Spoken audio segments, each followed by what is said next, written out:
അൻവർക്കയുടെ വരികൾ ഞാൻ ആദ്യം ശ്രദ്ധിച്ചത് അതിൻ്റെ വരികളാണ്.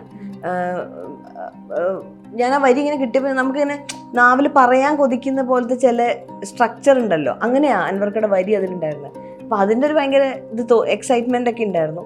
പിന്നെ എനിക്ക് സുഷിൻ അത് പറഞ്ഞു തരുമ്പോഴും ഈ ചെരാതുകൾ പോലത്തെ ഒരു പാട്ട് ഞാൻ മുന്നേ കേട്ടിട്ടുമില്ല, ഇതെങ്ങനെ പാടണമെന്നും ഐഡിയ ഇല്ല. ഞാൻ അവരെ മീറ്റ് ചെയ്തിട്ടുണ്ടായിരുന്നു എയർപോർട്ടിൽ വെച്ചിട്ട്. അപ്പൊ ചെറുതുണ്ട് കയ്യില്. അപ്പൊ അവര് പറയുന്നത് അവരുടെ പ്രഗ്നൻസിയുടെ സമയത്ത് അവരെ ഭയങ്കരമായിട്ട് ഹെൽപ്പ് ചെയ്തിട്ടുണ്ട് ഈ പാട്ട് എന്ന്. മനുവേട്ടന്റെ പാട്ടാത്. ആ ശബ്ദത്തിനോടാണ് എനിക്ക് ഇഷ്ടം എന്ന് പറയുന്നത്. ഞാൻ വേദിയിലൊക്കെ പാടാറില്ല. ജബ് സെ തൂനെ മുझे दीवाना बना रखा है संग हर शख्स ने हाथों में उठा रखा है जब से तूने मुझे दीवाना बना रखा है. അവർ നേരിട്ട് യൂണിവേഴ്സായിട്ട് കോൺവെർസേഷൻ നടക്കണമെന്ന് തോന്നുന്നു നമുക്ക് പറയുമ്പോഴേ. ചേട്ടൻ സിത്തു, ഈ പടം എനിക്കും സിത്തുവിനും ഒക്കെ വളരെ ഇമ്പോർട്ടൻ്റ് ആണ്, അതുകൊണ്ട് നന്നായിട്ട് പാടണേ അങ്ങനെ എന്നോട് പറഞ്ഞേ. ചെരാതുകൾ തോറും നിത്യോർമയാ. ക്യൂ സ്റ്റുഡിയോയിൽ സിത്താര, വെൽക്കം. Thank you. ഞാൻ സാധാരണ എടുക്കുന്ന ഇൻ്റർവ്യൂസ് എന്ന് പറയുന്ന പാട്ടുകളുടെ ഓർഡറിൽ ഇങ്ങനെ പോയിരിക്കും ചെയ്യലുള്ളത്. എനിക്ക് തോന്നുന്നു ചേച്ചി സ്റ്റോറീസ് അൺടോൾഡ് ചെയ്തിരുന്ന പോലെ അങ്ങനെ ഒരു ഫ്ലോയിൽ പോകാൻ തോന്നുന്നു. എനിക്ക് സിത്താര എന്ന് പറയുമ്പോൾ ആദ്യം ഓർമ്മ വരുന്ന ശബ്ദം ട്രാഫിക്കിൽ പകലിൻ പവനിൽ എന്ന് പറയുന്ന പാട്ടുണ്ട്. എനിക്ക് ആ സിനിമ ഇമ്പോർട്ടൻ്റ് ആണ്, ആ പാട്ടും ഇമ്പോർട്ടൻ്റ് ആണ്. എനിക്ക് തോന്നുന്നു സിനിമ മലയാളികൾക്ക് എല്ലാവർക്കും മലയാള സിനിമയ്ക്ക് ഒരു മാറ്റം കൊണ്ടുവന്ന സിനിമയാണ്, അതിൻ്റെ ഭാഗമാവുകയാണ്. അതെവിടെയെങ്കിലും പറഞ്ഞു കേട്ടിട്ടുണ്ടോയെന്ന് എനിക്കറിയില്ല, പക്ഷെ ആ പാട്ടിൻ്റെ ഓർമ്മ എന്താ? പാട്ട് വളരെ വളരെ സ്പെഷ്യലാണ്. ഇപ്പം പറഞ്ഞ പോലെ തന്നെ മലയാള സിനിമയിൽ വലിയൊരു ചേഞ്ച് ആയിരുന്നു അത്. ഞാൻ എൻ്റെ ഒരു അങ്ങനത്തെ ഒരു ഓർമ്മയിൽ ആദ്യമായിട്ടാണ് സിനിമയൊക്കെ കഴിഞ്ഞിട്ട് കുറേ ആൾക്കാർ ഒരുമിച്ച് എഴുന്നേറ്റ് നിന്ന് കൈയടിക്കണതൊക്കെ കാണുന്നത്. നമ്മളിങ്ങനെ ഭയങ്കര ഇങ്ങനെ നോക്കി നിന്നല്ലേ അത് കണ്ടിരുന്നത്. അപ്പോൾ ആ സിനിമയിൽ പാടുന്നതിനും മെജോ ചേട്ടനാണ് അത് കമ്പോസ് ചെയ്തിരിക്കുന്നത്, അതിൻ്റെ പാട്ടുകൾ. അപ്പോൾ ആ മൊത്തം ത്രൂ ഔട്ട് ആ സിനിമയുടെ പ്രോസസ്സിൻ്റെ ഒരു ഭാഗമാവാൻ എനിക്ക് പറ്റിയില്ലായിരുന്നു. എൻ്റെ റീ റെക്കോർഡിങ്ങിലുള്ള ഹമ്മിങ്ങുകളും അങ്ങനെ കുറേ കാര്യങ്ങൾ. അപ്പോൾ അന്ന് എന്താ വെച്ചാൽ പ്രത്യേകിച്ച് ഒരു തിരക്കുകളും ഇല്ല, അങ്ങനെ വെറുതെ ഇരിക്കുകയാണ്. എപ്പോഴെങ്കിലൊക്കെ ഒരു പാട്ട് റെക്കോർഡിംഗ് ഒക്കെ ഉണ്ടായാലുള്ളൂ. അപ്പം ഞങ്ങൾ മെജോ ചേട്ടൻ്റെ വീട്ടിലേക്ക് രാവിലെ പോകും. അപ്പം മെജോ ചേട്ടനുണ്ട്, അദ്ദേഹത്തിൻ്റെ എൻജിനീയർ ഉണ്ട് അമിത്, അപ്പം അവർ രണ്ടുപേരും ഉണ്ട്. അപ്പം ഞാൻ രാവിലെ പോയിട്ട് എപ്പോഴൊക്കെയാണോ പോർഷൻസ് റെക്കോർഡ് ചെയ്യേണ്ടി വരും അപ്പം പാടുക. അപ്പോൾ ഒരു ഭയങ്കര നമ്മൾ കോളേജിലൊക്കെ ഇരിക്കുന്ന മാതിരത്തൊരു ഇതായിരുന്നു. അപ്പോൾ ഈ പാട്ട് പാടുമ്പോഴും ഇതൊരു മെയിൽ സോങ് ആണെന്നുള്ള രീതിയിലാണ് പറഞ്ഞിട്ടുണ്ടായിരുന്നത്. പിന്നെ ഫീമെയിൽ സോങ്, അപ്പോഴും ഞാനത് ട്രാക്ക് പാടണമെന്ന് ഞാൻ ഉദ്ദേശിച്ചിട്ടുണ്ടായിരുന്നുള്ളൂ മനസ്സിൽ. അപ്പോൾ റെക്കോർഡിങ് കുറേ ദിവസം കഴിഞ്ഞപ്പം എന്നോട് ഇങ്ങനെ പറഞ്ഞു, സിത്തു നമുക്കിത് ശരിക്കും റെക്കോർഡ് ചെയ്യാൻ പറ്റും. എനിക്ക് എൻ്റെ സ്വന്തം ബ്രദറിനെ പോലെയാണ് മെജോ ചേട്ടൻ, അത്രയും അടുപ്പമുള്ള ഒരാളാണ്, നമുക്ക് റെക്കോർഡ് ചെയ്യാം എന്നിങ്ങനെ പറഞ്ഞു. അപ്പോൾ എനിക്ക് അതിൻ്റേതായിട്ടുള്ള പരിഭ്രമമുണ്ട്, വലിയ സിനിമയാണെന്നൊക്കെ ഇങ്ങനെ ഇവർ പറയുന്നുണ്ട്, ഇങ്ങനത്തെ പടമാണെന്നൊക്കെ. ഞാൻ റെക്കോർഡിങ് സ്റ്റുഡിയോയിൽ ചെന്നപ്പം സ്റ്റുഡിയോയിൽ കയറിയിട്ട് പാടാൻ നിൽക്കുമ്പോൾ പാടി തുടങ്ങുമ്പോൾ മെജോ ചേട്ടൻ എന്താ വെച്ചാൽ, മെജോ ചേട്ടൻ ഇങ്ങനെ നല്ലോണം നമ്മളെ പ്രഷറൈസ് ചെയ്ത് പാട്ടെടുക്കുന്ന ആൾ തന്നെയാണ്. വളരെ സോഫ്റ്റ് സ്പോക്കൺ ആണെങ്കിലും എന്താ വേണ്ടതെന്നുള്ളത് കൃത്യം പറഞ്ഞ് അത് തന്നെ വേണം നിർബന്ധ ബുദ്ധിയുള്ള ഒരാളാണ്. പക്ഷെ വഴക്ക് പറയെ ദേഷ്യപ്പെടുകയൊന്നും ചെയ്യില്ല, ഭയങ്കര പാവമായിട്ട് ആണ് നമുക്ക് ഇരിക്കുക. അപ്പോൾ എൻ്റെ അടുത്ത് അകത്ത് വന്നു, ബൂത്തിൽ വന്നിട്ട് ഇങ്ങനെ എന്നോട് ഇങ്ങനെ പറഞ്ഞു, ചേട്ടൻ സിത്തു ഈ പടം എനിക്കും സിത്തുവിനും ഒക്കെ വളരെ ഇമ്പോർട്ടൻ്റ് ആണ്, അതുകൊണ്ട് നന്നായിട്ട് പാടണേ അങ്ങനെ എന്നോട് പറഞ്ഞേ. അപ്പം ഞാനും മനസ്സിലിങ്ങനെ വിചാരിക്കുമല്ലോ ശരി നന്നായി പാടാൻ പറ്റണേ, അങ്ങനെ ആ പാട്ട് എടുത്തിട്ടുണ്ടായിരുന്നു. അതൊരു ഭയങ്കര ബ്യൂട്ടിഫുൾ മെമ്മറിയാണ് പാട്ടും പടവും. അത് കഴിഞ്ഞിട്ടത് വന്നപ്പോഴുള്ളൊരു റെസ്പോൺസും. അപ്പം ഞാനാണ് പാടിയത് എന്നുള്ള രീതിയിൽ ഭയങ്കര പോപ്പുലറായ ഒരു പാട്ടല്ലെങ്കിൽ പോലും ആ സിനിമയുടെ ഭാഗമായതിൽ എനിക്ക് ഭയങ്കര സന്തോഷമാണ്. മീൻ നമുക്ക് ആ സിനിമയിലൊക്കെ ഇങ്ങനെ പാടാൻ പറ്റും, അല്ലെങ്കിൽ ഇങ്ങനെ ഒരു കരിയർ ഉണ്ട് എന്നൊക്കെയുള്ള തോന്നലുകൾ ഉണ്ടാക്കുന്ന കുറേ പടങ്ങളുണ്ട് എനിക്ക്, അതിലൊന്നാണ് ട്രാഫിക്. എനിക്കത് ആ സിനിമ അവസാനിക്കുന്ന സമയത്ത് ആ ട്രാഫിക് ലൈറ്റ് മിന്നുമ്പോൾ ശ്രീനിവാസൻ സാർ നോക്കുന്ന പോയിന്റ്, അപ്പം ഈ സൗണ്ട് എനിക്ക് ഓട്ടോമാറ്റിക്കലി വരും. പിന്നെ അത് കഴിഞ്ഞിട്ട് ഞാനും അമ്മയൊക്കെ സംസാരിക്കണത് ഏനുണ്ടോടി വരുന്ന സമയത്താണ്. അപ്പം അമ്മയും ഞാനുമായിട്ട് സംസാരിക്കുന്ന സമയത്ത് ഞങ്ങൾ ക്രിട്ടിക്കലായിട്ട് തന്നെ സംസാരിക്കുന്ന ആളുകളാണ് സിനിമേനെയും പാട്ടിനെയൊക്കെ. അപ്പോൾ അന്ന് അമ്മ പറഞ്ഞതിൽ എനിക്ക് ഓർമ്മയുള്ള കാര്യം, തൊണ്ട തുറന്ന് പാടാൻ ആരാ പറഞ്ഞത് എനിക്ക് ഓർമ്മയില്ല, ചേച്ചിയോട് ആരോ പറഞ്ഞു, അതിനുശേഷം തുറന്ന് പാടി അതങ്ങനെ ആയതാണ്. സ്റ്റേറ്റ് അവാർഡ് കിട്ടിയ സമയത്താണെന്ന് തോന്നുന്നു അതിനെപ്പറ്റി പിന്നെ സംസാരിക്കുന്നത്. അപ്പൊ ഞാൻ നോക്കുമ്പോൾ ഈ ടെക്സ്ചറുകൾ ഒരുപാടുള്ള, ചേച്ചിയുടെ തന്നെ വാക്ക് ഉപയോഗിക്കുകയാണെങ്കിൽ വോയിസ് രജിസ്റ്റർ ഉള്ള ഒരാളാണല്ലോ. അതൊന്നൊരു ചേഞ്ച് ആണല്ലോ, പുതിയൊരു ശബ്ദം പുതിയൊരു വോയിസിലേക്ക് മാറുക. അത് ശരിക്കും ആരുടെ ഡിസിഷൻ ആയിരുന്നു? എങ്ങനെയാണത് ആ ഏനുണ്ടോടിയിലേക്ക് എത്തുന്നത് എങ്ങനെയാ? സിനിമയിലെ ഓരോ പാട്ടുകൾക്കും അതിന്റെ വോയിസിന്റെ അല്ല, സിനിമയുടെ എന്ത് തരത്തിലാണ് ഡിസൈൻ വരേണ്ടതെന്നുള്ളത് കമ്പോസർക്ക് തന്നെയാണ്. ഇപ്പൊ എം ജയചന്ദ്രൻ സാർ തന്നെ ആയിരിക്കും, അദ്ദേഹത്തിന്റെ മനസ്സിലാണ് ഉണ്ടാവുമല്ലോ അത് എങ്ങനെയാണ് പാട്ട് ഫൈനലി വരേണ്ടത് എന്നുള്ളത്. അപ്പൊ ആ സമയത്തൊക്കെ നമുക്ക് പരിചയവും കുറവാണ്. ഇതിപ്പോ പറഞ്ഞു തന്ന് അവർക്ക് പറഞ്ഞ് നമുക്ക് ഒരു കുട്ടിയെ പഠിപ്പിക്കും പോലെ പഠിപ്പിച്ചു തരണം. ഇപ്പൊ കുറേ തവണയൊക്കെ പാടി പാടി ചിലപ്പോൾ ഇതായിരിക്കും അവർ ഉദ്ദേശിക്കുന്നത് നമുക്ക് ഊഹിക്കാനൊക്കെ പറ്റും ഒരു ചെറിയ പരിചയം കൊണ്ട്. നേരെ മറിച്ച് ആ സമയത്ത് സാറ് പറയുമ്പോൾ ഇങ്ങനെയാണ്, കാലം പറയും, ആ ഒരു സമയത്തുള്ളതാണ് അങ്ങനത്തെ ഒരു. അപ്പൊ നമുക്ക് കുറേ മുൻമാതൃകകൾ മനസ്സിലിങ്ങനെ വന്നു പോകും. അവിടെ നമ്മളെ ലിസണിങ് ഒക്കെ ഹെൽപ്പ് ചെയ്യുക. അപ്പൊ നമ്മൾ കുറേ ആൾക്കാരെ ഇങ്ങനെ മനസ്സിലായിരിക്കും. നമുക്ക് KPSC സുലോചന അങ്ങനെ കുറേ ആൾക്കാർ ഓർമ്മ വരുമല്ലോ. അപ്പൊ അവര് നമുക്ക് ഒരാളുടെയും ശബ്ദം അനുകരിക്കാൻ പറ്റില്ല. അപ്പം ശബ്ദം അനുകരിച്ചുകൊണ്ട് പാടുക എന്നുള്ളത് അത് വേറൊരു കലാരൂപമാണ്. അത് നമുക്ക് പോസിബിൾ ആവില്ല. പാട്ടിനെ സംബന്ധിച്ചിടത്തോളം അവരുപയോഗിച്ച ടെക്നീക്സ് എന്തായിരിക്കും, അവരെങ്ങനെയായിരിക്കും ആ പാട്ടിനെ അപ്രോച്ച് ചെയ്തതെന്നൊക്കെ ആലോചിക്കില്ല. അപ്പൊ ആ ഒരു സംഗതി എവിടെയെങ്കിലുമൊക്കെ നമ്മളുടെ വോയിസിൽ ഉണ്ടെങ്കിൽ, ആ വോയിസ് രജിസ്റ്ററിൽ ഈ പറഞ്ഞ മാതിരി നമ്മുടെ ആ ഒരു സ്പെക്ട്രത്തിൽ എവിടെയെങ്കിലുമൊക്കെ ആ ഒരു അപ്രോച്ച് ഉണ്ടെങ്കിൽ അത് പാടുമ്പോൾ അതുപോലെ സൗണ്ട് ചെയ്യും എന്നുള്ളതേ ഉള്ളൂ. ഇപ്പൊ ഏനുണ്ടോടിയുടെ കാര്യത്തിൽ സാറിൻ്റെയാണ് ആ ഡിസൈൻ ഫുള്ള്. പാടി തുടങ്ങിയപ്പോൾ സാറ് ഓരോ വരിയും ഓക്കെ പറയുമ്പോൾ ഉണ്ടാവുന്ന ഒരു കോൺഫിഡൻസ് ഉണ്ടല്ലോ നമുക്ക്. ഓക്കെ, ഇത് നമ്മൾ ശരിയായിട്ടുള്ള രീതിയിലാണ് പോണേ എന്നുള്ളത്. അപ്പൊ ആ രീതിയിൽ വളരെ എൻകറേജ് ചെയ്തിട്ടാണ് അദ്ദേഹം പാട്ട് എടുത്തിട്ടുണ്ടായിരുന്നത്. പിന്നെ ആ പടം ഈ ട്രാഫിക് പറഞ്ഞ മാതിരി തന്നെ സെല്ലുലോയിഡ് വളരെ ഇമ്പോർട്ടൻ്റ് ആയിട്ടുള്ള ഒരു സിനിമയാണ് മലയാള സിനിമയെ സംബന്ധിച്ചിട്ടുള്ള. അപ്പൊ അതിന്റെ പാർട്ടാവണം എന്നൊക്കെയുള്ള വളരെ വളരെ കൃത്യമായിട്ട് ബ്രീഫ് ചെയ്യും സാറ് പറഞ്ഞ മാതിരി. വളരെ കൃത്യമായിട്ട് ഒരു മൂളല് പോലും എന്ത് വേണം എന്നുള്ളത് കൃത്യമായിട്ട് പറഞ്ഞു തരുന്ന ആളാണ്. അപ്പൊ അതുകൊണ്ട് ഈ സിനിമയിൽ പാടാൻ സംബന്ധിച്ച് എനിക്ക് നമ്മൾ കമ്പോസർ പറയുന്നതിന് ബ്ലൈൻഡായിട്ട് ട്രസ്റ്റ് ചെയ്യുക, അവർക്ക് വേണ്ടത് വരെ പാടുക എന്നുള്ളതാണ് ഞാൻ മനസ്സിലാക്കിയിട്ടുള്ളൊരു കാര്യം. അവർക്ക് വേണ്ടത് വരെ എന്ന് വെച്ചാൽ നമ്മൾ ചിലപ്പോൾ നമുക്ക് ഇനി പാടണമെന്ന് തോന്നുന്ന സമയത്ത് അവർ മതി എന്ന് പറയും. അപ്പൊ നിർത്തണം. അങ്ങനെ എനിക്ക് തോന്നിയിട്ടില്ലേ.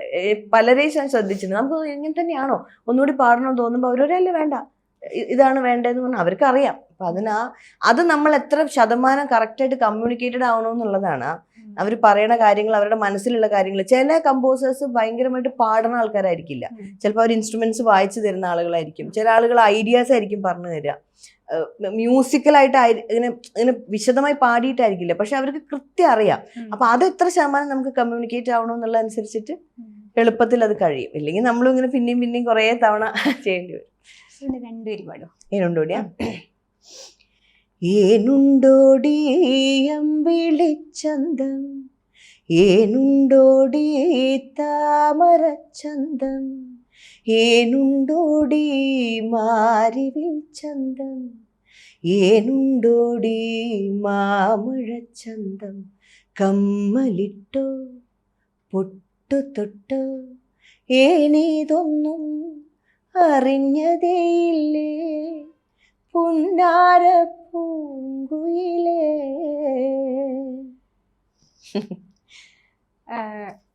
ഇതേപോലെ ഞാൻ സുഷനെ കുറിച്ച് സംസാരിക്കാൻ വേണ്ടി ചേച്ചിയെ വിളിച്ചിട്ടുണ്ടായിരുന്നു.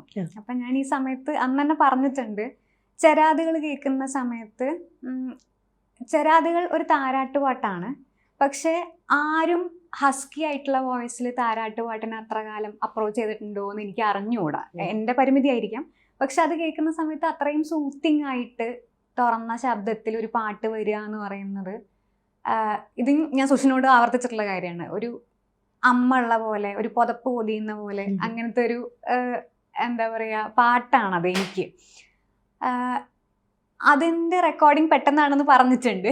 പക്ഷെ സുഷനുമായിട്ടുള്ളൊരു റാപ്പും ആ ഒരു സ്പാർക്ക് ഉണ്ടാവുമല്ലോ, ആദ്യമായിട്ടാണ് നിങ്ങൾ ഒരുമിച്ച് വർക്ക് ചെയ്യുന്നത്. അപ്പം ആ ഒരു സാധനം എങ്ങനെയായിരുന്നു? ഞാൻ എപ്പോഴും ആവർത്തിച്ച് പറയുന്നൊരു കാര്യം, എപ്പോഴും നമുക്ക് ഒരാളുമായിട്ടുള്ള പരിചയം അല്ലെങ്കിൽ സൗഹൃദം ആയിരിക്കില്ല ചിലപ്പോൾ നമുക്ക് ഈ വർക്ക് ചെയ്യുമ്പോൾ ഹെൽപ്പ് ചെയ്യുക. ആ കോമ്പോസിഷൻ എത്രത്തോളം നമുക്കത് നമ്മളത് മനസ്സിലാക്കുന്നു എന്നുള്ളിടത്താണ്. ചിലപ്പം സുഷിനെ ഞാൻ അന്ന് ആദ്യമായിട്ട് കാണുകയാണ് ചരാതുകൾ റെക്കോർഡ് ചെയ്യുമ്പോൾ. അപ്പം സുഷിനും എൻ്റെ അടുത്ത് പറഞ്ഞത് തന്നെയാണ്, ഞാൻ ഫീമെയിൽ വോയിസിൽ ഈ പാട്ടിനെ കുറിച്ചിട്ട് ആലോചിച്ചിട്ടില്ല, അങ്ങനത്തെ എങ്ങനെ ആയിരിക്കും അത് പുറത്തേക്ക് വരുമ്പം എന്നുള്ളത്. കാരണം സുഷിൻ പാടിയതാണ് ഞാൻ കേൾക്കണേ. അപ്പം അവരെല്ലാരും എക്സ്പെരിമെന്റ് ചെയ്യാണ്. എന്നെ സംബന്ധിച്ചിടത്തോളം സുഷിന്റെ വർക്കിംഗ് സ്റ്റൈൽ എന്താണെന്നൊന്നും അറിയില്ല. അവിടെ ചെന്ന് കഴിഞ്ഞ് പാട്ട് കേൾക്കുമ്പോഴാണ് ഇപ്പൊ ഈ പറഞ്ഞ എല്ലാ പാട്ടുകളും ഏനുണ്ടോടി ആവട്ടെ പകലിനാവട്ടെ എല്ലാത്തിലും വരികൾക്കും ഭയങ്കരമായിട്ടുള്ള ഇമ്പോർട്ടൻസ് ഉണ്ട്. ഇതിലും അതെ, അൻവർക്കടെ വരികള് ഞാൻ ആദ്യം ശ്രദ്ധിച്ചത് അതിന്റെ വരികളാണ്. ഞാൻ ആ വരി ഇങ്ങനെ കിട്ടിയപ്പോൾ നമുക്കിങ്ങനെ നാവിൽ പറയാൻ കൊതിക്കുന്ന പോലത്തെ ചില സ്ട്രക്ചർ ഉണ്ടല്ലോ, അങ്ങനെയാ അൻവർക്കടെ വരി അതിലുണ്ടായിരുന്നത്. അപ്പൊ അതിന്റെ ഒരു ഭയങ്കര എക്സൈറ്റ്മെന്റ് ഒക്കെ ഉണ്ടായിരുന്നു. പിന്നെ എനിക്ക് സുഷിൻ അത് പറഞ്ഞു തരുമ്പോഴും ഈ ചെരാതുകൾ പോലത്തെ ഒരു പാട്ട് ഞാൻ മുന്നേ കേട്ടിട്ടുമില്ല, ഇതെങ്ങനെ പാടണമെന്നും ഐഡിയ ഇല്ല. അപ്പം പാടി നോക്കാം എന്നുള്ളതല്ലേ ഉള്ളൂ. അപ്പൊ അതിങ്ങനെ പാടി 1 വരി 2 വരി 3 വരി ആയിട്ട് പഠിച്ച് ഇങ്ങനെ പോയി. അത് കഴിഞ്ഞിട്ട് സുഷിൻ എന്നോട് പറഞ്ഞത് നമുക്ക് ഒരൊറ്റ സിംഗിൾ ടേക്കിൽ ആ പാട്ടൊന്ന് പോയി നോക്കാം എന്നാ. അങ്ങനെ എടുക്കുക ചെയ്തത്. അപ്പൊ അതിന് ഭയങ്കര ഓർഗാനിക് ആയിട്ടുള്ള ഒരു ഇതുണ്ട് അതിന്. പക്ഷെ ഈ പാട്ടിന് ഒരു താരാട്ടിന്റെ സ്വഭാവമാണെന്നോ സിനിമയിൽ ഇത് എങ്ങനെയാവുന്നോ, കുമ്പളങ്ങിയുടെ ഒരു നൈറ്റ് ലൈഫ് ആണെന്നാണെന്ന് ശ്യാം പുഷ്കരൻ ഉണ്ടായിരുന്നു, ശ്യാമേട്ടൻ അങ്ങനെ പറഞ്ഞു. അങ്ങനെ അതാ ബ്രീഫ് ഉള്ളൂ. അപ്പം ഞാൻ വേറെ അതിന്റെ ഡീറ്റെയിൽസോ അതിന്റെ പിന്നാമ്പറ കഥകളോ അതെങ്ങനെ സിനിമയിൽ വരുന്നൊന്നും ആലോചിച്ച് പാടിയൊരു പാട്ടല്ല ചെരാതുകൾ. ആ കോമ്പോസിഷനിലുണ്ട് അത് മുഴുവൻ. അതായത് സുഷിന്റെ ആ ഈണത്തില്, അതിന്റെ സ്ട്രക്ചറിൽ, അതിന്റെ ബാക്കിങ്ങില്, അതിന്റെ മൊത്തം ആ പാട്ടുണ്ടല്ലോ ആ ഡിസൈനിലുണ്ട് മുഴുവൻ. ആ പാട്ടിനെ വളരെ സത്യസന്ധമായിട്ട് അപ്രോച്ച് ചെയ്യാന്നുള്ളതേ ചെയ്യാനുള്ളൂ. അതിൽ നമ്മൾ ആവശ്യത്തിൽ കൂടുതൽ ചില എക്സ്പ്രഷൻസ് കൊടുക്കുകയെ ഭയങ്കര ഹസ്കി ആക്കുക അല്ലെങ്കിൽ ഭയങ്കര ഇമോട്ട് ചെയ്യാൻ ഒന്നും ചെയ്യരുത്. ചില പാട്ടുകൾ അങ്ങനെയാണ്. ചില പാട്ടുകൾ നമ്മൾ അതേപോലെ വളരെ പച്ചയായിട്ട് അവതരിപ്പിക്കണം. അങ്ങനെ സംഭവിച്ചൊരു റെക്കോർഡിങ് അത്. അതുകൊണ്ടാണ് ആ പാട്ട് ഞാൻ പാടുമ്പോൾ പോലും വിചാരിച്ചിട്ടില്ല ആ പാട്ട് ഇത്രമാത്രം ആളുകൾ, എനിക്ക് ഏറ്റവും കൂടുതൽ പുറത്തുനിന്ന് കേരളത്തിന്റെ പുറത്തുള്ള ആളുകളില്ലേ, മലയാളികളല്ലാത്ത ആളുകൾ കേട്ട് റിവ്യൂ പറഞ്ഞിട്ടുള്ളൊരു പാട്ടാ ചെരാതുകൾ. എനിക്ക് അത്ഭുതം തോന്നി. ഇപ്പോഴും പറയാറുണ്ട് ആൾക്കാർ അവരുടെ ഏറ്റവും പേഴ്സണൽ ആയിട്ടുള്ള സമയത്ത്. അപ്പൊ അത്ര എന്തോ ഒരു യൂണിവേഴ്സൽ ആയിട്ടുള്ള ശക്തി ആ പാട്ടിന്റെ ഡിസൈനിലുണ്ട്. അപ്പൊ അങ്ങനത്തെ വർക്കുകളുടെ ഭാഗമാണെന്ന് എനിക്ക് ഭയങ്കര ഹാപ്പിനെസ് ആണ്. അത് കഴിയുമ്പോഴേ വലിയ കാര്യമായിട്ട് എഫേർട്ട് എടുത്തിട്ട് അങ്ങനെയല്ല ചെയ്യുണ്ടാവുക, പക്ഷെ അതിലൊരു സത്യമുണ്ട്. അതുകൊണ്ടാണ് ഒരു സത്യസന്ധതയാണ് ആ പാട്ടിന്റെ ഏറ്റവും വലിയ ഭംഗി. എനിക്കത് കമ്പോസേഴ്സ് മെഡലിയും സ്റ്റാർട്ട് ചെയ്യുന്നത് എനിക്കത് കേൾക്കുമ്പോ പെട്ടെന്ന് നമ്മൾ ഇന്നാവും. ആ ഒരു ഹോൾ കോൺസെപ്റ്റിലേക്ക് നമ്മൾ പെട്ടെന്ന് ഇന്നാവും അതിലേക്ക്. അതിന് 2 പേര് തുടക്കം പാടിത്തരും. ചെരാതുകൾ തോറും നിത്യോർമയാ തരാതിപ്പോ ചാരുവാമുമ്മകള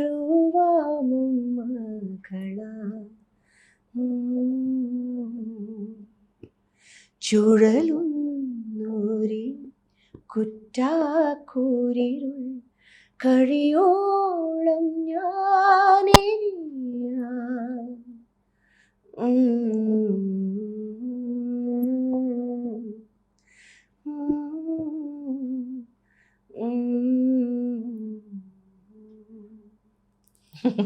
എനിക്ക് ഭയങ്കര പേഴ്സണൽ മെമ്മറി ആയിരിക്കും.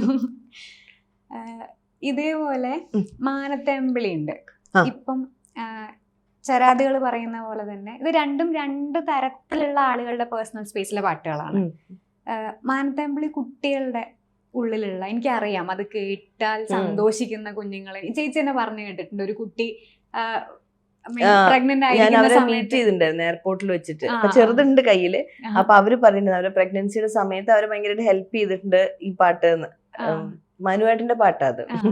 അതാ ഞാൻ പറഞ്ഞത്. എനിക്ക് ആ പാട്ട് അങ്ങനെ ഒരു കാര്യം ഉണ്ടല്ലോ. അതായത് ഇപ്പം ചെരാതുകൾ കുറച്ചുകൂടെ അഡൾട്ട് ആയിട്ടുള്ള ആളുകള് ബോധപൂർവം കൂടെ ഇഷ്ടപ്പെടുന്ന, അല്ലെങ്കിൽ അവരുടെ ഒരു കോൺഷ്യസിന്റെ ഭാഗമായിരിക്കും പാട്ട്. പക്ഷെ കുഞ്ഞുങ്ങളുടെ കാര്യത്തിൽ അതല്ല.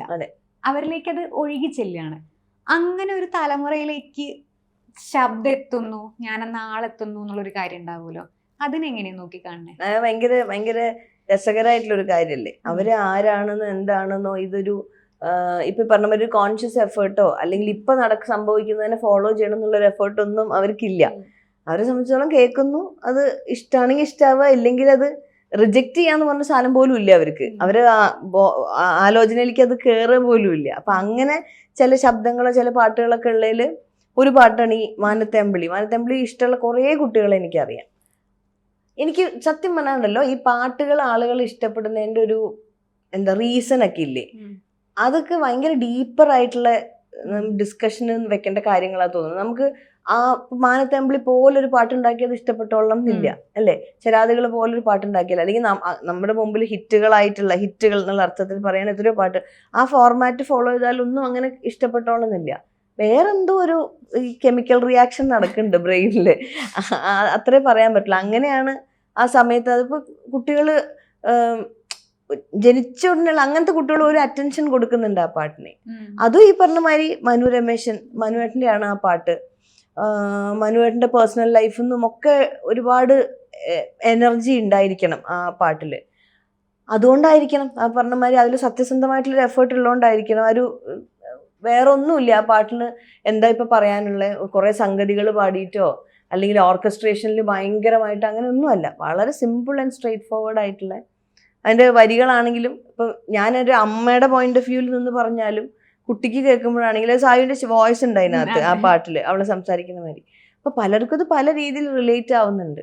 സത്യം പറയാലോ എനിക്ക് അറിഞ്ഞുകൂടാ അതിന്റെയൊക്കെ റീസൺ എന്താന്ന്. അങ്ങനെ അറിയാമായിരുന്നെങ്കിൽ നമുക്ക് എല്ലാവർക്കും ആളുകൾക്ക് ഇഷ്ടപ്പെടുന്ന പാട്ടുകൾ ഇങ്ങനെ ഉണ്ടാക്കാൻ പറ്റുമല്ലോ. ഇപ്പൊ ഞാൻ പാടിയ പാട്ടുകൾ തന്നെ ആലോചിച്ചിട്ട് വേണമെങ്കിൽ എനിക്ക് അതേപോലെ ഒറ്റയ്ക്ക് പാട്ടുണ്ടാക്കാം. അതൊന്നും അല്ല ഇഷ്ടപ്പെടേണ്ട റീസൺ എന്ന് പറയുന്നത്. അത് പഠന വിധേയമാക്കേണ്ട എന്തോ കാര്യമാണ്. അതില് ഈ വളരെ മറ്റേ ആ വരികളുണ്ടല്ലോ, നാളേക്ക് തങ്ക പൂങ്കാൽ വളര് താഴം ഭൂമി വളര് നാളേക്കൊരു നിധിയല്ലേ നീ. ഇത് 3 പേര്, ഒരു അമ്മയും ഒരു അമ്മയുടെ അമ്മയും അമ്മയുടെ അനിയത്തിയും ഒരുമിച്ച് നിന്ന് ഒരു കുട്ടിക്ക് പാടിക്കൊടുക്കണത് ഞാനിങ്ങനെ ലൈവായിട്ട് കണ്ടിട്ടുണ്ട്. ഒരു 3 പേര് ഒരുമിച്ച് പാടുമ്പോ ഇപ്പൊ ആ കുട്ടിക്ക് അത് പാടാൻ അറിയാം. അങ്ങനെ ഒരു ജേണി ഈ താരാട്ട് പാട്ടുകൾക്ക്, കുട്ടികളുടെ പാട്ടുകൾക്ക് ഉണ്ടാവുന്നുണ്ട്. തമാശക്ക് ഞാൻ പറയും, ചെറിയ കുട്ടികൾ ഇങ്ങനെ കാണിക്കില്ലേ, പേരൻസ് പറയില്ലേ, നമുക്ക് ഈ ആന്റിയാണ് മറ്റേ മാമാനത്തേമ്പിളിയില്ലേ, അവർക്ക് ഏത് ആന്റി ആരാന്നൊന്നും ഇല്ലല്ലോ, ഏതോ ഒരാൾ അതല്ലേ. അപ്പൊ ഞാൻ പറഞ്ഞു ഇവരൊക്കെ വലുതായിട്ട് എന്നെ ഓർക്കുന്നുള്ള പ്രതീക്ഷയില ഞാൻ ജീവിക്കണേ വരെ. അങ്ങനെ തലമുറ ഉണ്ടായിരിക്കും. അതേപോലെ ഞാൻ അന്ന് സുഷനെ പറ്റി സംസാരിക്കാൻ വിളിക്കുന്ന സമയത്ത് ചേച്ചി എന്നോട് പറഞ്ഞു സുഷൻ പാട്ടിനെ അല്ലെങ്കിൽ മ്യൂസിക്കിനെ മെഡിറ്റേറ്റീവ് ആയിട്ട് കാണുന്ന ഒരാളാണെന്ന്. അന്ന് സുഷനെ പറ്റി സംസാരിക്കാനാവുന്നതുകൊണ്ട് ഞാൻ പിന്നീട് ചോദിച്ചില്ല. പക്ഷെ എനിക്ക് ചോദിക്കാൻ, ചേച്ചിക്ക് എന്താണ് മ്യൂസിക്? എനിക്ക് ഇതൊരിക്കൽ എന്നോട് ശ്രീവത്സം മാഷ് ചോദിച്ചു സാർ എന്തിനാണ്. അപ്പൊ ഞാൻ അന്നും അന്തം വിട്ടിരുന്നുണ്ട്. ഇപ്പോഴും എനിക്ക് അതിനെ പ്രത്യേകിച്ചൊരു ഉത്തരമായിട്ട് പറയാൻ അറിയില്ല. എനിക്ക് മ്യൂസിക് ഇല്ലാത്തൊരു സമയത്തിനെ കുറിച്ചിട്ട് ആലോചിക്കാൻ ഭയങ്കര പ്രയാസമാണ് എന്നുള്ളതാണ്.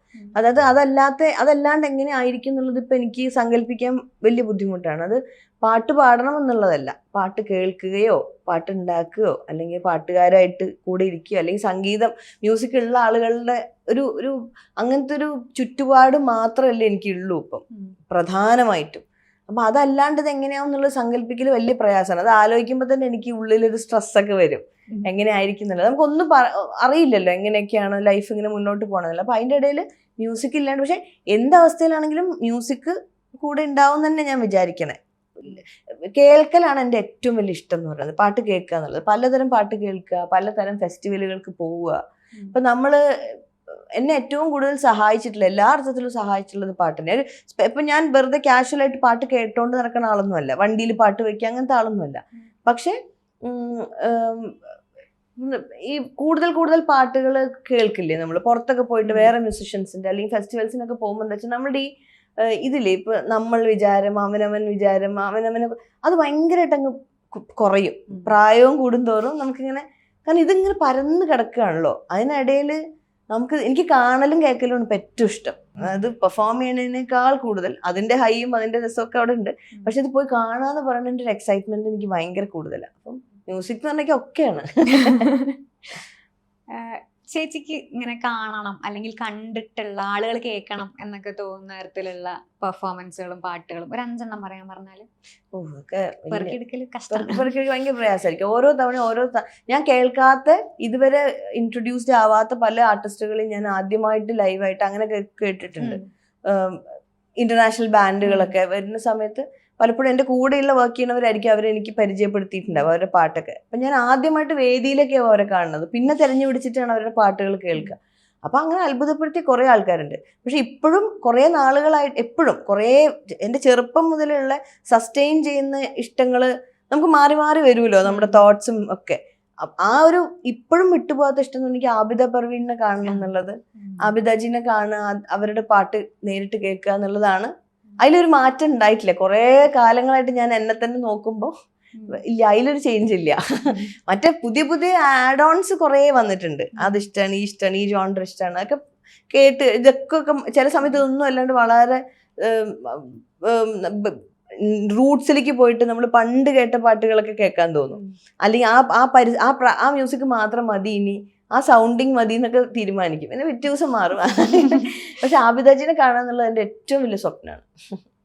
ആബിദ പർവീന്റെ ഇഷ്ടമുള്ള പാട്ട് ഏതായിരിക്കും? കുറേ എനിക്ക് എല്ലാ പാട്ടുകളും, അതായത് ആ ശബ്ദത്തിനോടാണ് എനിക്ക് ഇഷ്ടം എന്ന് പറയുന്നത്. ഞാൻ വേദിയിലൊക്കെ പാടാറില്ല. ജബ് സെ തൂനെ മുझे दीवाना बना रखा है संग हर शख्स ने हाथों में उठा रखा है जब से तूने मुझे दीवाना बना रखा है. ഒരു നേരിട്ട് യൂണിവേഴ്സായിട്ട് കോൺവെർസേഷൻ നടക്കണമായിട്ട് തോന്നും നമുക്ക് പറയുമ്പോഴേ. ദൈവത്തിനൊക്കെ ചീത്ത അങ്ങനെ പറയണമായിരുന്നു. അതുപോലത്തെ ഒരു ശബ്ദം, ഇത്രയൊരു അതോറിറ്റേറ്റീവ് ആയിട്ട് കാര്യങ്ങൾ പറഞ്ഞ് നമ്മൾക്ക് ഇങ്ങനെ അങ്ങനെ തോന്നും. അത് അതിൽ നമ്മൾ സംസാരിക്കുമ്പോഴേ നമുക്ക് ശരിക്കും നമുക്ക് തോന്നും ഇങ്ങനെ ഒരു കോൺവെർസേഷൻ പോസിബിൾ ആയിരുന്നെങ്കിൽ. കുറെ മേഖലകൾ പരീക്ഷിക്കണ ഒരാളാണ് തോന്നിയിട്ടുണ്ട്. ഇത് നമ്മൾ ആലോചിക്കുന്ന സമയത്ത്, ഞാൻ പേഴ്സണലി ആലോചിക്കുന്ന സമയത്ത് നമുക്ക് എന്താ പറയുക, പാട്ടിൽ എല്ലാ മേഖലയിലും എത്തിപ്പെടുന്ന ആളുകൾ വളരെ കുറവാണ്. ഇപ്പം സിനിമയിൽ പാടുന്നവർ ഇൻഡിപെൻഡൻറ്റ് മ്യൂസിക് ഉണ്ടാക്കുക എന്ന് പറയുന്നത് വളരെ കുറവാണ്, റെയറാണ്. അതിന് സ്പേസ് ഇല്ല എന്നും നമുക്ക് പറയാം. ആളുകളെ എത്തുന്നില്ല എന്ന് കുറ്റം പറയാൻ പറ്റില്ല. അതിന് സ്പേസ് ഉള്ളത് വളരെ കുറവാണ്. റിസ്ക് ആണ് ഇൻഡിപെൻഡൻറ്റ് മ്യൂസിക്കിൽ ഇൻവെസ്റ്റ് ചെയ്യുക എന്ന് പറയുന്നത്. പക്ഷെ ചേച്ചി അത് ചെയ്യുന്നുണ്ട്. അത് ബോധപൂർവ്വം എടുത്തിട്ടുള്ളൊരു ഡിസിഷൻ ആയിരിക്കുമല്ലോ. ഇത് വേണം, എനിക്കൊരു കാര്യം ക്രിയേറ്റ് ചെയ്യണം എന്നുള്ള ഒരു സെൽഫ് എക്സ്പ്രഷനും കൂടെയാണല്ലോ. അപ്പൊ അതിന്റെ ഡിസിഷൻ ഏത് പോയിന്റിലാണ് വരുന്നത്?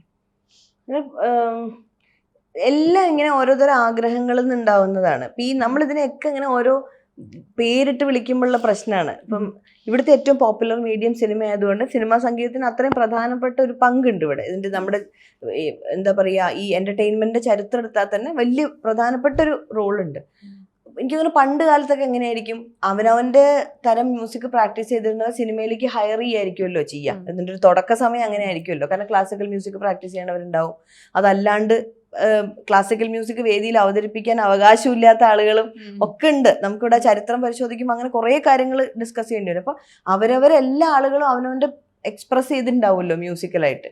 പിന്നെ സിനിമ വന്നപ്പോൾ എന്താ വെച്ചാൽ ഇതെന്നൊക്കെയുള്ള ഓരോ ആളുകളെയൊക്കെ ആയിരിക്കും ഇതിലേക്ക് ചേർന്ന് പിന്നെ സിനിമയായി ഏറ്റവും പ്രധാനപ്പെട്ട ഒരു മീഡിയം, അല്ലെങ്കിൽ സിനിമയിലെ പാട്ടുകളും ഒക്കെ ആയി. അപ്പോൾ ഒരു എല്ലാവരുടെയും അൾട്ടിമേറ്റ് ലക്ഷ്യം പോലെയായി അത്. ഇപ്പം ഞാൻ ഇപ്പോഴും ഷോയിലൊക്കെ ഇരിക്കുന്ന സമയത്ത് കുട്ടികളെ എപ്പോഴും ഞാൻ പറയാറുണ്ട്, ഇങ്ങനെ ആശംസിക്കുമ്പോൾ ഒരുപാട് പാടി പ്ലേ ബാക്ക് സിംഗർ ആവട്ടെ എന്നുള്ള.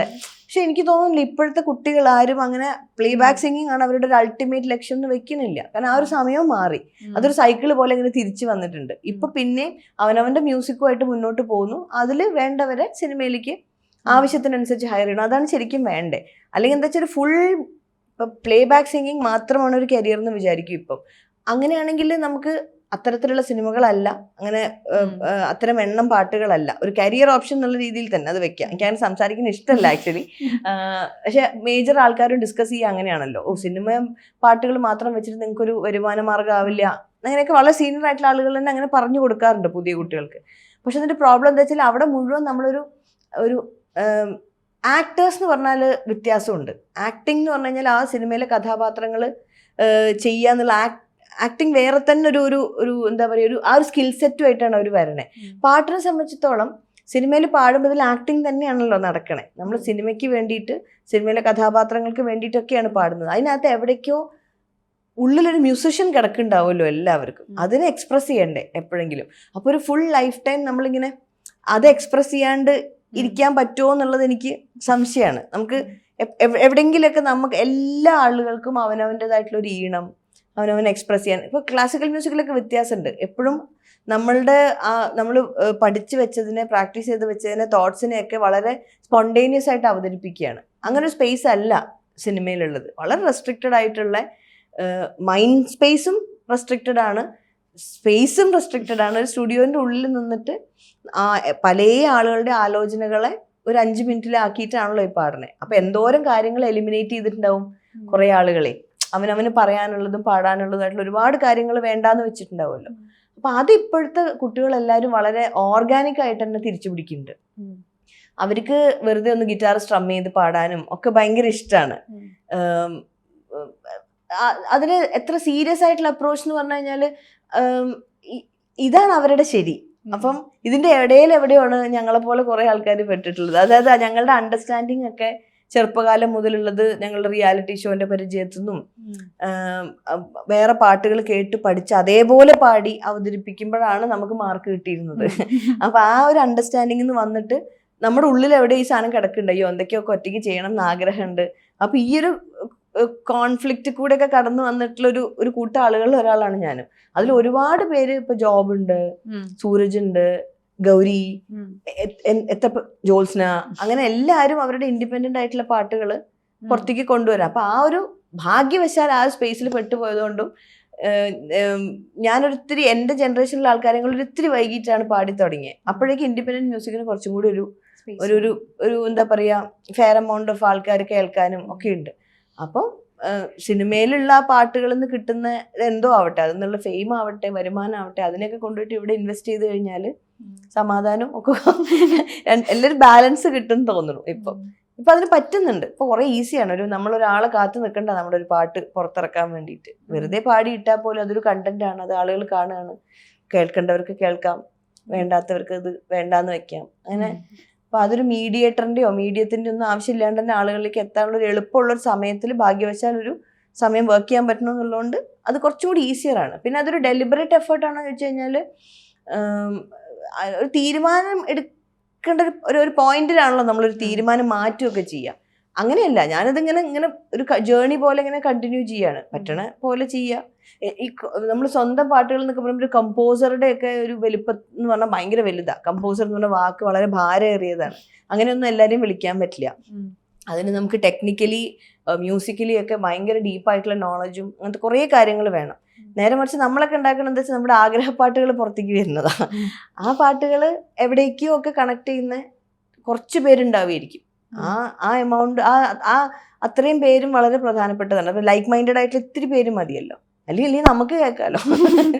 അങ്ങനെ അതാണ് ഈ ലൈക്ക് മൈൻഡഡ് എന്ന് പറയുമ്പോൾ ഞാൻ എപ്പോഴും പറയലുണ്ട്, രണ്ടുപേര് പ്രേമിക്കുന്നേക്കാൾ കഷ്ടമാണ് രണ്ടുപേരും ഒരുമിച്ച് ഒരു കല ഉണ്ടാക്കുക എന്ന് പറയുന്നത്. കാരണം അവിടെ രണ്ടുപേരും ഒരേ കാര്യം വിചാരിക്കണം, രണ്ടുപേരും അതിൽ കംപ്ലീറ്റ്ലി കണ്ടന്റ് ആവണല്ലോ ആ ഔട്ട്കമ്മില്. അപ്പം വരികൾ എഴുതുന്നപ്പം മിക്കവാറും പി കെ ഹരിനാരായണനോ അല്ലെങ്കിൽ മൂസം പരാരിയോ ഒക്കെ ആയിട്ട് വരുന്ന സമയത്ത് ഇവരുടെ ഇടയ്ക്കുള്ള ബന്ധം ഓട്ടോമാറ്റിക്കലി അവിടെ സംഭവിക്കണം. അപ്പം അത് ഈ ജേർണിയിൽ ഏത് പോയിന്റിലാണ് ഇവരൊക്കെ കാണുന്നതും ഇവരുടെ കൂടെ പാട്ടുണ്ടാക്കാൻ തീരുമാനിക്കുന്നതും? ഹരിയേട്ടൻ ഞാൻ എൻ്റെ സിനിമ പാട്ടുകളുടെ ഭാഗമായിട്ടാണ് പരിചയപ്പെട്ടിട്ടുള്ളത്. അപ്പൊ അദ്ദേഹത്തിന്റെ ഒരു രചയിതാവ് എന്നുള്ള രീതിയിലുള്ള സിനിമയ്ക്ക് വേണ്ടി പാട്ട് എഴുതുമ്പോൾ സ്പീഡൊക്കെ ഉണ്ടല്ലോ, അത് നമുക്ക് ആ സ്കില്ല് ഭയങ്കരമായിട്ട് അത്ഭുതപ്പെടുത്തും. പിന്നെ വളരെ നല്ലൊരു മനുഷ്യനാണ്. അപ്പൊ അതുകൊണ്ട് എന്താ വെച്ചാൽ ഇന്ററാക്ഷൻസ് ഉണ്ടാവും അവിടെ. അപ്പൊ നമ്മൾ ഇങ്ങനത്തെ കാര്യങ്ങള് എനിക്ക് പാട്ടെഴുത്തുകാരൊക്കെ കുറേ ഗംഭീര പാട്ടെഴുത്തുകാരുടെ സമയത്തിലാണ് നമ്മളുള്ളത്. ഭയങ്കര ഭാഗ്യമാണത്. എത്ര ആൾക്കാരാണ്, എല്ലാവരും ഇപ്പൊ റഫീഖയുടെ അൻവർക്കെ പോലുള്ള ആൾക്കാർ അല്ലെങ്കിൽ ശരത്തേട്ടനെ പോലുള്ള ആളുകൾ അവിടെ നിൽക്കണു. പുതിയ ജനറേഷനിൽ മനു ആവട്ടെ, ഹരിയേട്ടനാവട്ടെ, വിനായക് ആവട്ടെ, മോസൻ, അങ്ങനെ കുറേ ആളുകൾ, ഞാൻ പേര് വിട്ടുപോയിട്ടുണ്ടായിരിക്കാം. എല്ലാവരുടെയും വരികൾ എന്ത് ഗംഭീരാണ്, എന്ത് പുതിയ പുതിയ ആലോചനകളാണുള്ളത്. ഇപ്പം ഈ പ്രായവ്യത്യാസം ഇല്ലാണ്ട് ഇപ്പൊ അൻവർക്കയും ഈ സുഹൃത്തുക്കളെ പോലെ തന്നെ പെരുമാറുന്ന ഒരാളാണ്. സംസാരിക്കുമ്പോ അതേപോലെ നമുക്കൊരു പാട്ട് ചെയ്യണ്ടേ എന്ന് ചോദിക്കാൻ, അങ്ങനെ ചോദിക്കാൻ ആളുണ്ടാവാന്ന് പറഞ്ഞത് സന്തോഷം. ഹരിയേട്ടനോടാണെങ്കിൽ ഒരു എന്താ പറയാ ഒരു മുൻകുറിപ്പ് പോലും ഇല്ലാണ്ട് എനിക്ക് ചോദിക്കാം, ഹരിയേട്ട ഒരു ട്യൂണ് വരി വേണമെന്ന് പറഞ്ഞു കഴിഞ്ഞാൽ അതിൽ അവർ പ്രത്യേകിച്ച് ഒരു ഭാരവും വെച്ച് ഏൽപ്പിക്കുന്നില്ലേ നമ്മളെ. മോസിന്റെ കാര്യത്തിൽ എങ്ങനെ വെച്ചാല് മോസിന്റെ പാട്ടുകളൊക്കെ, മോസിന്റെ വരികളാണ് എനിക്ക് ആദ്യം കിട്ടിയിട്ടുള്ളത്. ചായപ്പാട്ടും അതിനൊപ്പം ജിലേബി ആവട്ടെ, പിന്നെ വന്നിട്ടുള്ള ഇനിയിപ്പോ വരാൻ പോണ പാട്ടുകളൊക്കെ തന്നെ കോവിഡിന്റെ സമയത്ത് മോസൻ അയച്ച കുറച്ച് വരികളാണ്. അപ്പൊ ആ വരികളാണ് ഇങ്ങനെ ഇപ്പൊ പാട്ടായി കൊണ്ടിരിക്കുന്നത്. അല്ലാണ്ട് എനിക്ക് പാട്ടായിട്ട് എനിക്ക് വരി എഴുതി തന്നിട്ടില്ല മോസൻ ഇതുവരെ. ഞാൻ ഒരു തവണ ചോദിച്ചിട്ടുണ്ട്, പക്ഷെ മോസന്റെ വർക്ക് ചെയ്യുന്ന രീതി വേറെയാണ്. അപ്പൊ അതുകൊണ്ട് എനിക്ക് വരികളാണ് എൻ്റെ കയ്യിൽ തന്നിട്ടുള്ളത്. മനുവിനോടും എപ്പോൾ ചോദിച്ചാലും വരി തരും. അപ്പം ഇവരോടൊക്കെ സുഹൃത്തുക്കൾ എന്നുള്ള രീതിയിലും ഇന്ററാക്ട് ചെയ്യാനും ഐഡിയോളജിക്കലി ഇന്ററാക്ട് ചെയ്യാനും ഒക്കെ വളരെ എളുപ്പമാണ്. നമുക്ക് എന്താ വേണ്ടതെന്ന് പറഞ്ഞു കഴിഞ്ഞാൽ അവർക്ക് വേഗം കമ്മ്യൂണിക്കേഷൻ നടക്കും. അവർക്കും ഈ പറഞ്ഞ മാതിരി തരാനുള്ളൊരു ഇഷ്ടം കാണിക്കാറുണ്ട്. അപ്പോൾ എനിക്കത് ഭയങ്കര ഇഷ്ടമാണ് അവരുമായിട്ട് ഇങ്ങനെ പാട്ടുകൾ ചെയ്യാന്ന് പറഞ്ഞൊരു പ്രോസസ്സില്ലേ. അതിന് ഞാൻ അങ്ങനെ കുറേ സമയമെടുത്ത് അങ്ങനെ ആലോചിച്ച് ചെയ്യുമ്പോഴൊക്കെ പൊട്ട പാട്ടാ വരാം. ഇന്നൊരു പാട്ട് ഉണ്ടാക്കി കളയാന്ന് വിചാരിച്ചിട്ട് ഇങ്ങനെ ആലോചിക്കില്ലേ, അപ്പൊ ഒക്കെ കയ്യിൽ നിന്ന് പോകും. നേരെ മറിച്ച് പെട്ടെന്ന് എന്തെങ്കിലും തോന്നുമ്പോൾ അപ്പൊ തന്നെ റെക്കോർഡ് ചെയ്ത് അവർക്ക് അയച്ചാൽ രസമുള്ള വരികളോ അല്ലെങ്കിൽ അവർ പെട്ടെന്നൊരു വരി തോന്നുമ്പോൾ എനിക്ക് അയച്ചു തരും. അപ്പൊ അത് പാട്ടുണ്ടാക്കി നോക്കും. അങ്ങനെയൊക്കെ ഉണ്ടാവാറുണ്ട്. അപ്പൊ ഞാൻ അങ്ങനെ ഇപ്പൊ ഞാനൊക്കെ വരുമ്പോ ഞാൻ അങ്ങനെ ആ പണി ചെയ്തുകൊണ്ടിരിക്കുകയായിരുന്നു. അങ്ങനെ വന്ന കുഞ്ഞു കുഞ്ഞു പാട്ടുകളൊക്കെ ഇങ്ങനെ ഡോക്യുമെന്റ് ചെയ്ത് വെക്കുന്ന പരിപാടി. അതിൽ ഉണ്ടായ പാട്ടുകളിലൊന്നാണ് എനിക്ക് സ്റ്റോറീസ് അൺടോൾഡിൽ തന്നെ വന്നിട്ടുണ്ടായിരുന്ന ആ വീഡിയോ കാണുന്ന സമയത്ത് എനിക്ക് അന്ന് ഭയങ്കര കൊതി തോന്നിയിട്ടുണ്ട് ഇത് എനിക്ക് നേരിട്ട് കാണണം. പക്ഷെ പിന്നീട് ഞാൻ വളരെ യാദൃശ്ചികമായിട്ട് ഞാൻ കാല് വന്നപ്പോ അവിടെ ഞാൻ ലൈവായിട്ട് ഇത് കാണാണ്. ജോബേട്ടൻ്റെ പാട്ടുകൾ ആദ്യത്തെ കേൾവിയിൽ ഓക്കെ ഒരു ലെയർ ആയിരിക്കും കിട്ടുക. 2-3 തവണ കേൾക്കുമ്പോൾ നമുക്ക് വേറെന്തൊക്കെയോ നമ്മളെയൊക്കെ അപ്പം ഈ പറഞ്ഞ മാതിരി ഇപ്പം പേഴ്സണലായിട്ടുള്ള കാര്യങ്ങൾ ചിലപ്പോൾ ജോബേട്ടന് അറിയാവുന്ന എന്തെങ്കിലും ഒരു കാര്യമായിരിക്കും, അതിലെവിടേക്കോ ഒക്കെ നമ്മളുടെ ആലോചനയായിട്ട് കൊളൈഡ് ചെയ്യുന്ന ഒരു സ്ഥലത്തായിരിക്കും നമുക്കത് കണക്റ്റ് ആവണത്. അപ്പോൾ 5ാമത്തെ കേൾവിയിലൊക്കെ അത് നമ്മുടെ പാട്ടാവും.